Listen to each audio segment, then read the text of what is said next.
कि कलाकार की कला ऐसी होती है कि वो सोसाइटी का माइंड इस तरफ कर दे या उस तरफ कर दे।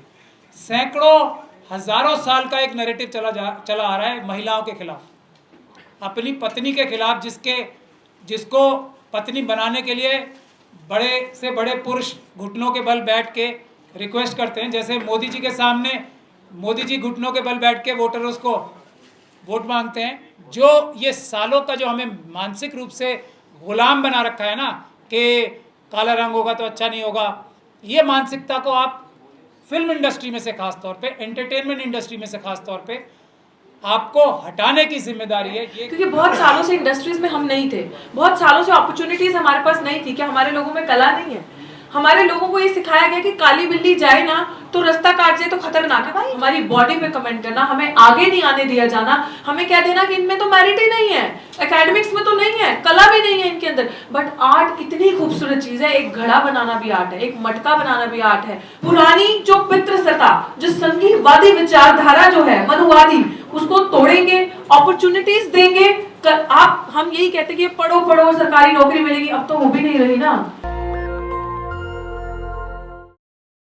एक नैरेटिव जो अम्बेडकरवाद के खिलाफ, जो इक्वालिटी और जस्टिस के खिलाफ बनाया जाता है, उसका सबसे बड़ा माध्यम होता है कलाकार, आर्ट, कल्चर।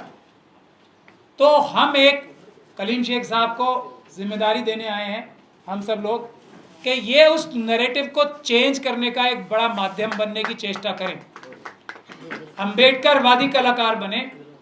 जो फिल्म इंडस्ट्री है, जो इन्फ्लुएंस करती है खास तरीके से, मैं माफ़ी के साथ, हमारे सुंदर भाई हैं, उन्होंने अभी एक कविता पढ़ी, उसमें दो चीज़ें एंटी अम्बेडकरवाद थी। और मैं ये चाहूँगा कि कलाकार की कला ऐसी होती है कि वो सोसाइटी का माइंड इस तरफ कर दे या उस तरफ कर दे।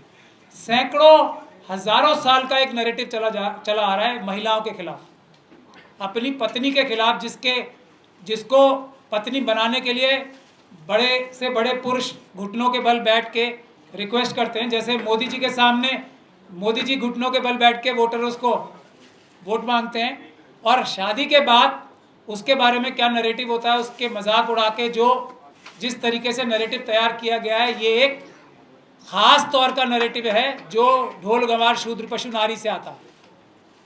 तो इस नैरेटिव को तोड़ने के लिए हम आपसे गुजारिश करने आए हैं, आप बड़े बड़े कलाकारों से। दूसरा, एक कलर के बारे में, कलर अपनी अपनी चॉइस है। कुछ लोगों को एक्स कलर पसंद है, कुछ लोगों को वाई, कुछ लोगों को जेड, ये अपनी अपनी चॉइस। और जैसे मुझे जो वाइट कलर है बहुत बुरा लगता है, अब मेरी चॉइस है, अच्छी भी बात हो सकती है, बुरी भी हो सकती है, तो ये अपनी अपनी चॉइस है। तो ये नैरेटिव भी एक चला आ रहा है कि अगर बुरा, मैं पूरी कोशिश करता हूँ, कभी कभी मेरी भी ज़बान स्लिप हो जाती है, मैं किसी भी के कारनामों को, जिसको मैं बुरा समझता हूँ, काला कारनामा नहीं बोलने की कोशिश करता हूँ, कभी उसको मैं गंदा कारनामा बोलने की कोशिश करता हूँ, घिनौना या ऐसा कुछ वर्ड यूज़ करने की कोशिश। तो ये जो दो नैरेटिव हैं, इसका आप ख्याल रखें, ये अम्बेडकरवाद के डायरेक्टली खिलाफ है। और आप लोग तो कलाकार हो, कला में आपकी इतनी शक्ति है कि आप एक नया नैरेटिव तैयार कर सकते हो, जो ये सालों का जो हमें मानसिक रूप से गुलाम बना रखा है ना कि काला रंग होगा तो अच्छा नहीं होगा, ये मानसिकता को आप फिल्म इंडस्ट्री में से खास तौर पे, एंटरटेनमेंट इंडस्ट्री में से खास तौर पे आपको हटाने की जिम्मेदारी है। ये गुजारिश करने मैं तो आया हूँ। डॉक्टर ऋतु पता नहीं क्या गुजारिश करेंगी, पर मैं इसीलिए आया हूँ इस प्रोग्राम में, खास तौर पे टाइम निकाल के। पूरी फिल्म इंडस्ट्री ने एक खास तरह का मनुवादी माइंडसेट बनाने की पूरी ताकत लगा रखी है। आप लोग उस नैरेटिव को चेंज करें, ऐसी मैं गुजारिश करता हूँ। पूरी ये जो सीरियल की इंडस्ट्री चल रही है ना, सारे हमारे देश के बहुजन समाज के लोगों का नैरेटिव एक खास तरीके से तैयार या खराब किया जा रहा है, वो आप लोगों की जिम्मेदारी है। उसमें ब्रेक लगाओ और एक उससे अच्छा, ज़्यादा इंटरेस्टिंग बना के अम्बेडकरवाद का नैरेटिव तैयार करो। ये करबद्ध निवेदन करने मैं आप लोगों के बीच में आया हूँ, इससे ज़्यादा मुझे कुछ कहना नहीं है। कलीम शेख साहब की प्रोडक्शन को ज़्यादा से ज़्यादा लोग देखें, लेकिन हमारी सलाह भी ये ध्यान रखें, लेकिन सब लोगों से हम सब लोग जॉइंट गुजारिश भी कर रहे हैं कि इनके इस एफर्ट को ज़्यादा से ज़्यादा लोग देखें और कामयाब बनाएं, ताकि ऐसे हमारे अम्बेडकर वादियों को और हौसला बुलंद हो। एंड बहुत बहुत शुक्रिया आज इस अपॉर्चुनिटी के लिए। और मैं सबसे पहले शुक्रिया अदा करती हूँ केपी सिंह जी का।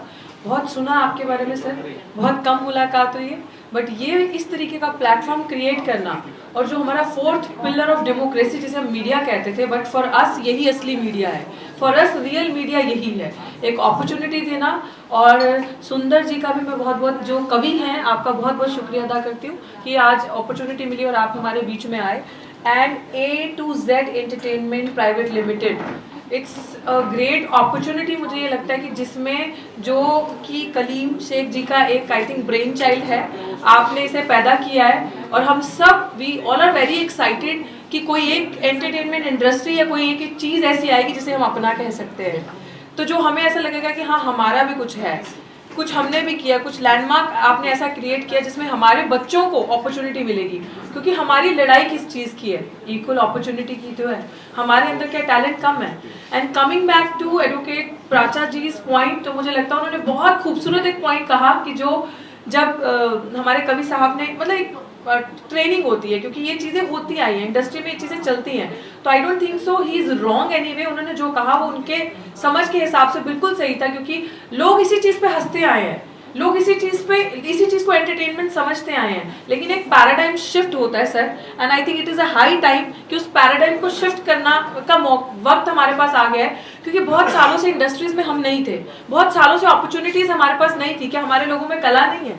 हमारे लोगों को ये सिखाया गया कि काली बिल्ली जाए ना तो रास्ता काट जाए तो खतरनाक है। भाई it is Kali only, why not white बिल्ली, गोरी बिल्ली, भूरी बिल्ली, रंग की बिल्ली। हाँ ओके, यू वेयर काला धागा, तुम्हारे पैर का दर्द ठीक हो जाएगा। Why can't I wear white धागा, मेरे पैर का दर्द ठीक हो जाएगा, पिंक ग्रीन ब्लू है। Why there is so much obsession with the skin. So इस मीडिया से ये रिक्वेस्ट है, and I think you all are doing a wonderful job कि हमारी बात कोई नहीं बताता, हमारा दर्द कोई नहीं सुनाता।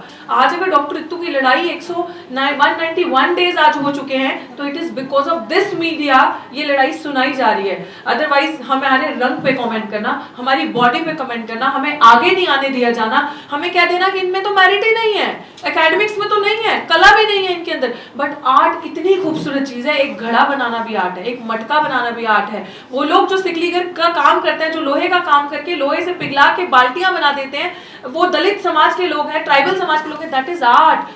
आदिवासी लोग लकड़ी से क्या क्या बना देते हैं, तीर चलाना, ये चलाना, that is art, but we haven't realised it.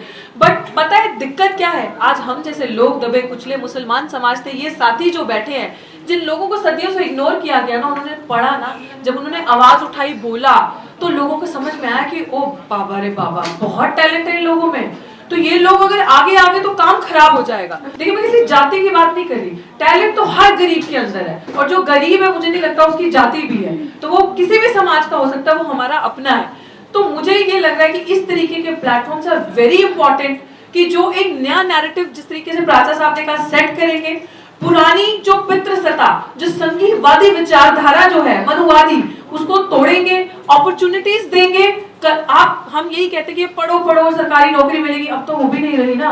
अब तो कला के माध्यम से आपके अंदर जो क्रिएटिविटी है, और मुझे लगता है कि जो बहुजन हमारे बच्चे हैं, दे आर सो टैलेंटेड, उनके अंदर इतना टैलेंट है, जस्ट उनके स्किल्स को हॉर्न करने की जरूरत है। And thank you everybody whoever is sitting here for creating this platform. And ये अपॉर्चुनिटी जब सबको मिलेगी, तो हम जैसा टैलेंट भी, शायद हम लोगों को कभी कोई इतना बड़ा प्लेटफॉर्म या मीडिया नहीं बुलाता इस तरीके के इवेंट्स को एड्रेस करने के लिए।